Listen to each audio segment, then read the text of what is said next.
Hello and welcome to In Business, our look at the world of business, industry and commerce in and around the Liverpool City region. I'm Peter Berry, filling in this week for Jackie, who's on air holes. In the past week, we've seen and celebrated our final year students graduating and now embarking on their career journey. Support, guidance and direction is needed to provide our future talent population with opportunities and retain their knowledge and talent within the city region.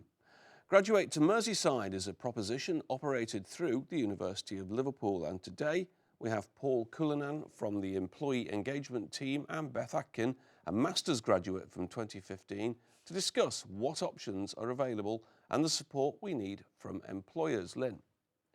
Thanks, Peter. Welcome, Beth. Welcome, Paul. So really exciting times at the moment for our graduates and massive opportunities for our employers out there in the region.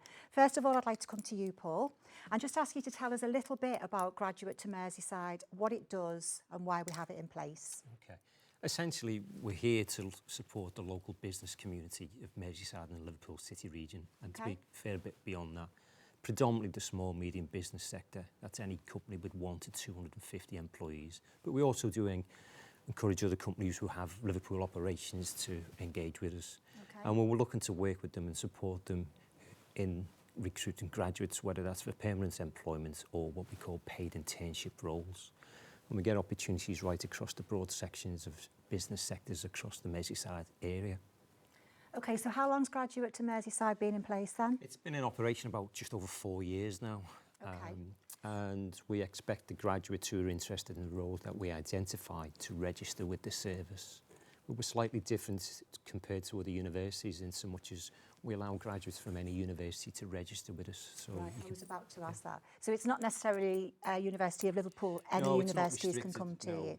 And the reason we do that is twofold. There are obviously degree disciplines we get asked for candidates. We don't cover at our university. And there's nothing worse for us as a university to be approached by a company and we don't particularly want to say we can't help you.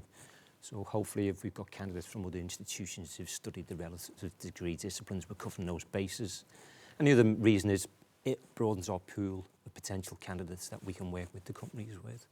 Okay, so if we think of it a little bit like a recruitment process then. Yeah. The graduate graduates, they come to you, they register with you. They've got an idea a lot of the time of what they're looking for, what they're looking to go into. Mm-hmm. Do you then screen them? Do you do the initial work? There's two ways we can approach it. We say to the companies, you can just use us as an advertising service and we don't charge for advertising the vacancies, and all the inquiries are automatically fielded to the company. Okay. Or we operate in effect a recruitment agency style service, but we don't charge for the service. Right. And we know that can make a big impact on a lot of micro businesses, the fees that are involved in using recruitment agencies. Okay. So that's a big saving for them.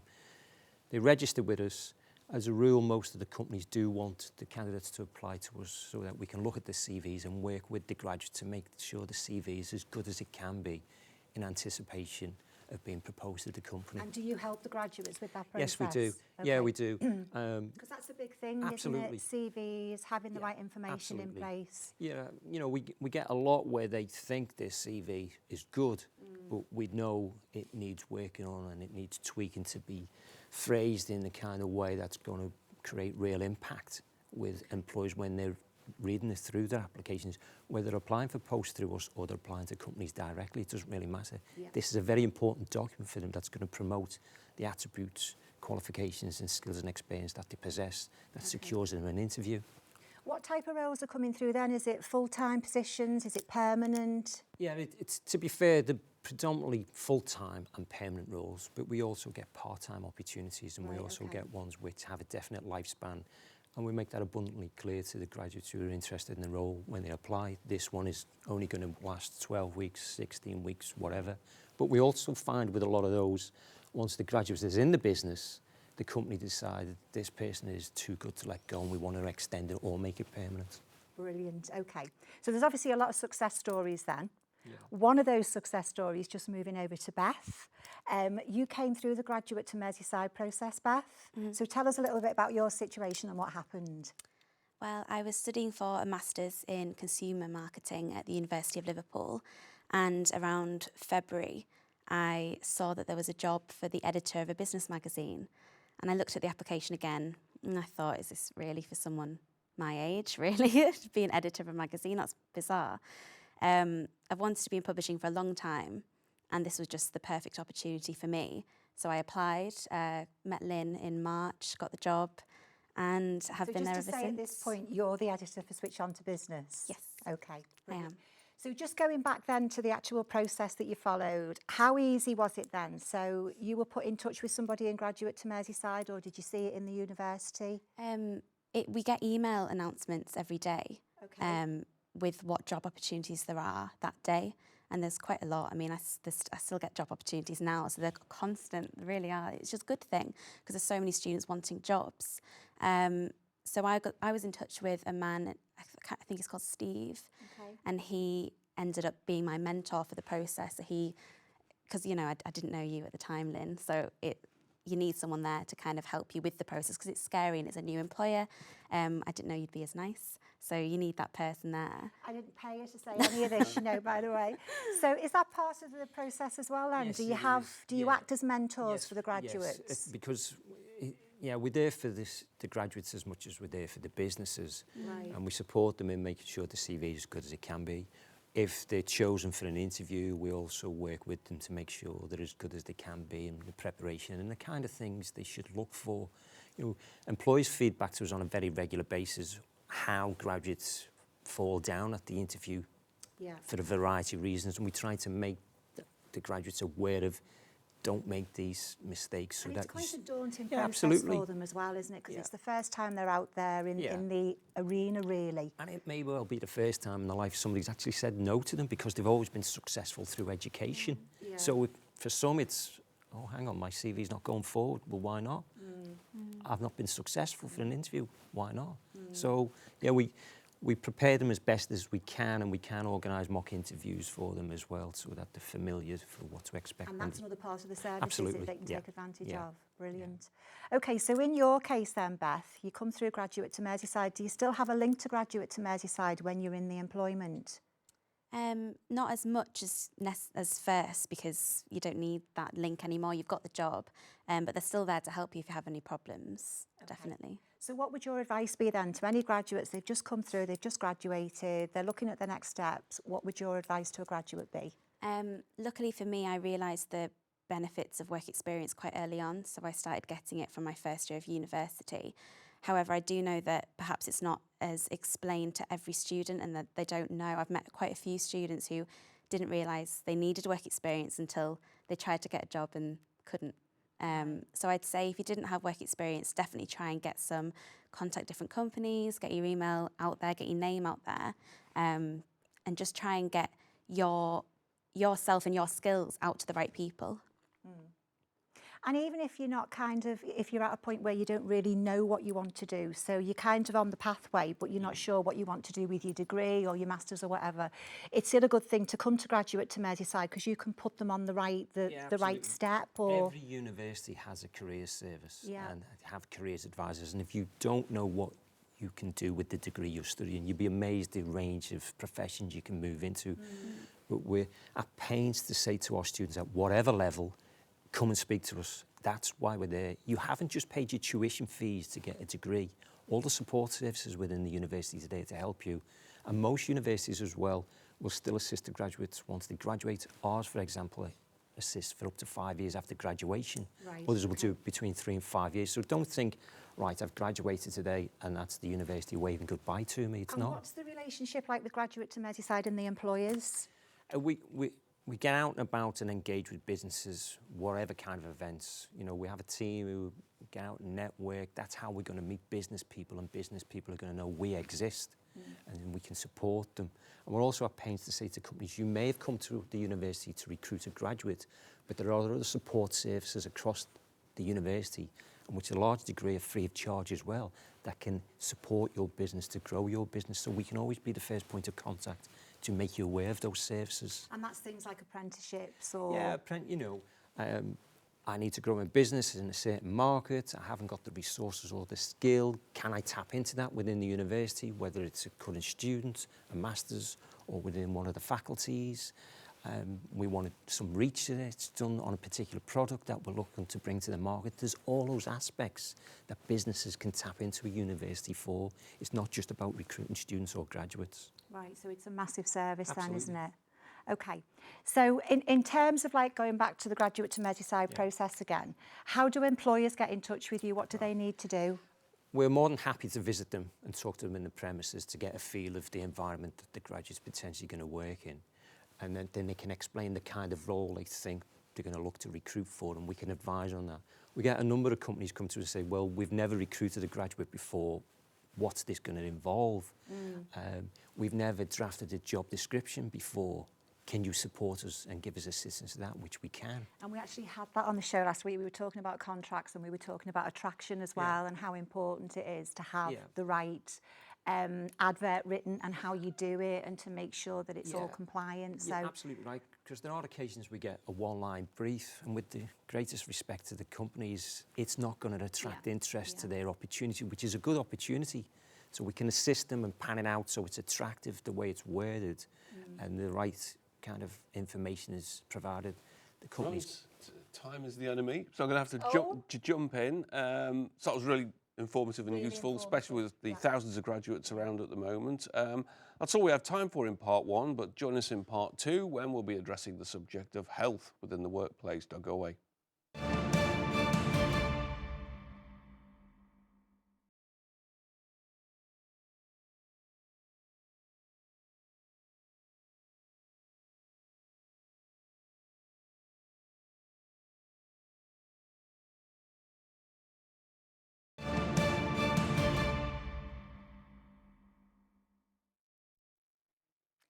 And welcome back.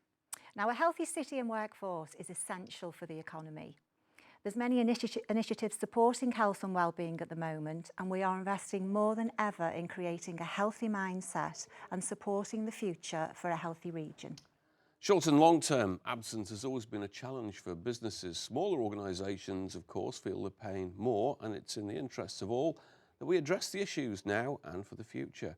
With us today is Dalbinder Baines, health and wellbeing consultant and nutritionist, to discuss the subject of a healthy approach and the things that we can all do to start to make a difference to our health. Lynn.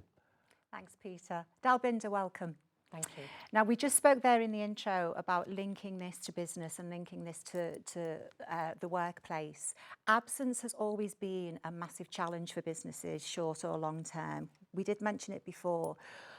We are talking health and well-being. It's a massive industry and it's a massive subject, but just start to talk about how we can make a difference in the workplace and some of the fundamental things we should be thinking about with regards to health. Yes, of course. I mean, businesses, you're right, are doing a lot of things to help us now. I mean, if we think about 100 years ago, what our workplace would have been like. So in the last 100 years, we've gone through such significant change. And now what we've got to do is we've also got to take individual responsibility for our own health. And there are a lot of basics that we can do that the employer then can support. I mean, one of the biggest things has been availability of water. Having water sort of all of the time, making sure we're hydrated, making sure, although tea and coffee came along in the 70s and 80s and used to be sort of like one of our perks in the workplace, I think we're realising now that drinking so much tea and coffee perhaps isn't quite as beneficial to our health. So the first thing we can all do is ensure that we're hydrated. And that's quite a good point, that, Dalbinder, because none of us drink enough water, do we, if we Yes, think yeah. about it? I don't, I know I don't. So what could we do to make that happen? So the business makes the water available. How do we then take ownership? Well, How much should we be drinking in a day? yeah, I mean, obviously we're all individuals and our body, you know, you've mentioned a very good fact that you don't drink a lot of water and you seem to function, you know, incredibly. So on average, it's thought that our body uses around about 3 litres of water a day in all of the sort of mechanics that we're going through, not just going to the toilet, but digestion, breathing, our skin. So we've got to get in around about 2 litres, and the balance essentially comes from food. Now, so the people that don't drink the water, they are getting it from food and they are functioning. But it's almost, if we're sort of biochemical and there's a lot of chemical reactions happening in us, within us, reactions are happening in a medium that is not as good as a medium that should have a lot of water. Okay. So you touched upon something else about employers have got it there, what can we do? I mean, some of the most obvious is having it on our desk. It's a habit. It's a habit, you know, that we have to form and that we really should form.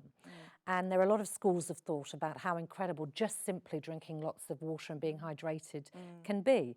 So have it on your desk. If you're going to have a cup of tea or coffee, also have a glass So of do you water. need to cut back a bit with the tea and coffee then? Because it's always, isn't it, we're going for a coffee, we're going to have a meeting, we get a coffee or a cup of tea. Do we really need to start cutting back on that?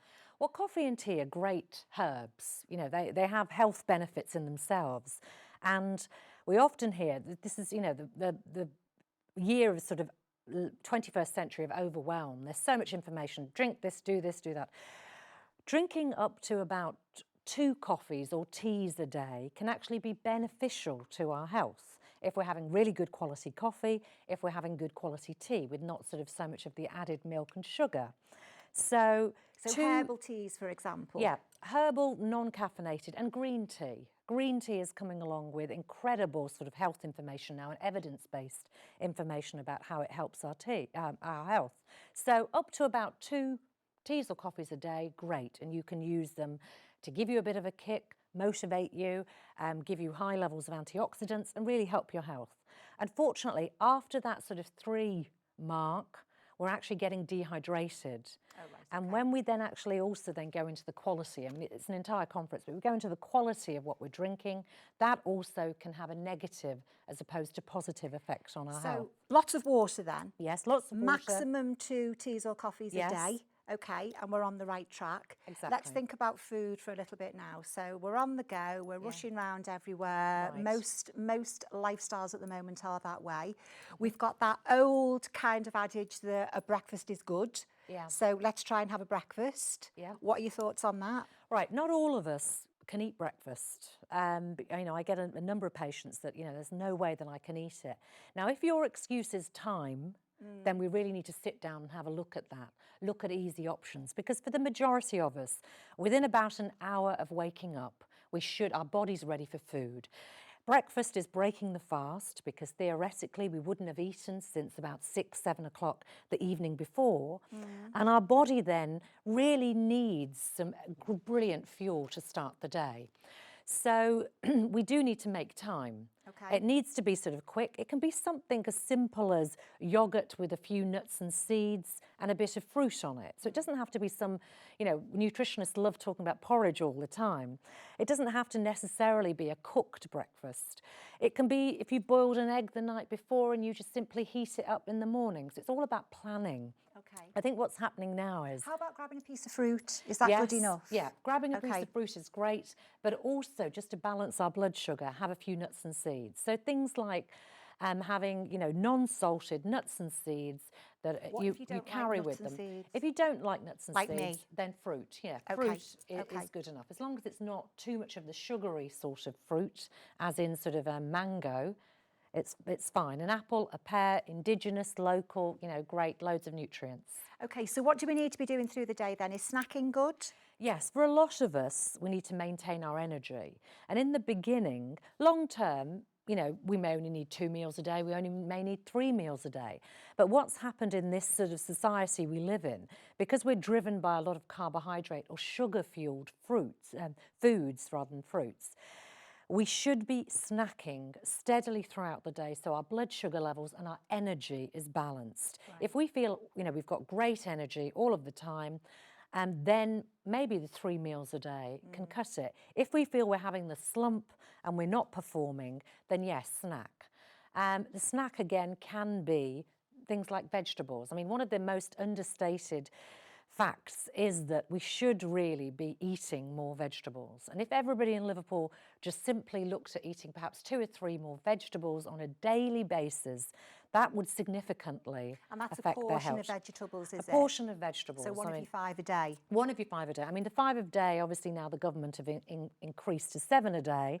And if we look right. at the countries with really healthy populations, they're actually eating 10 plus vegetables a day.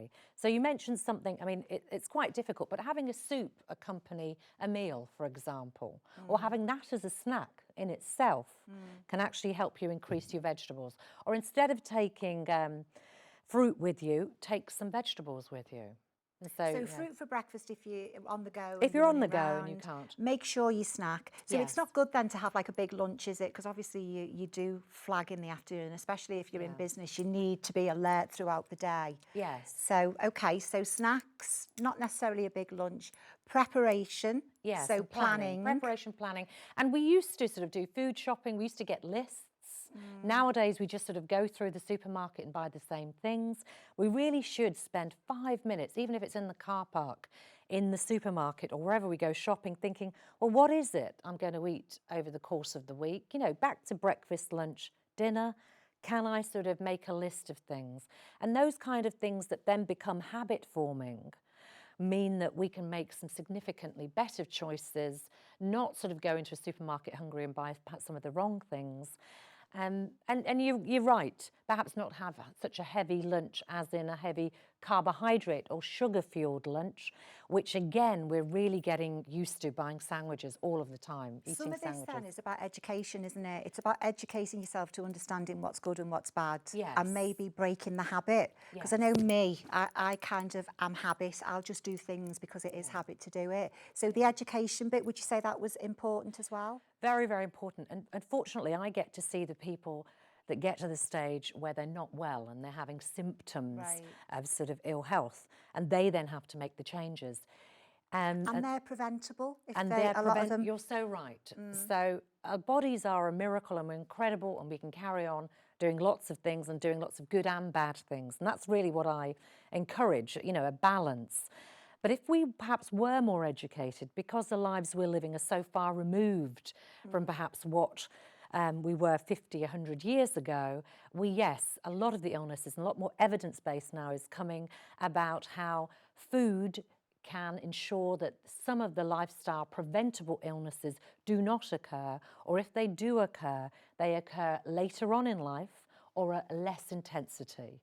So Right, definitely, okay. and that's for employers, you know, bringing it back to employers. That's whereby education, and it's not just, I mean, I go into a lot of employers and it's brilliant.